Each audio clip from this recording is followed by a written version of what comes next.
ఈసారి ఎన్నికల్లో TDP, Janasena, BJP కలిసి ఎన్డీఏ కూటమిగా పోటీ చేశాయి. ఈ కూటమి 164 స్థానాల్లో విజయం సాధించింది. ఇందులో టీడీపీ 135 స్థానాలు, జనసేన 21 స్థానాలు, బీజేపీ 8 స్థానాల్లో గెలిచింది. వైఎస్ఆర్ కాంగ్రెస్ పార్టీ 11 స్థానాలకే పరిమితమైంది. ఏపీ మంత్రులకు సీఎం చంద్రబాబు నాయుడు శాఖలు కేటాయించిన విషయం తెలిసిందే. అలాగే ఏపీలో అధికారంలోకి వచ్చిన టీడీపీ, జనసేన, బీజేపీ కూటమి ప్రభుత్వం మరో కీలక సంచలన నిర్ణయం తీసుకున్నది.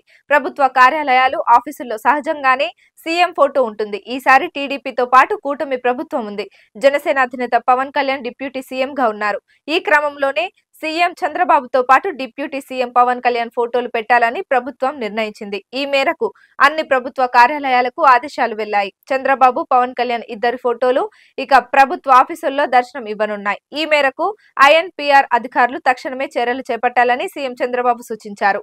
చంద్రబాబు, పవన్ కళ్యాణ్ కు తనతో సమానంగా హోదా ఇవ్వడం పట్ల అభిమానులు, జన సైనికులు హర్షం వ్యక్తం చేస్తున్నారు. ప్రమాణ స్వీకారానికి ముందు నుండి పవన్ కళ్యాణ్ పదవి ఏదైనా కానీ తనతో సమానమే అని చెప్పినట్లుగానే ఇప్పుడు సమాన హోదా కల్పించడం పట్ల జన సైనికులు, టీడీపీ శ్రేణులు, బీజేపీ శ్రేణులు ఆనందం వ్యక్తం చేస్తున్నారు.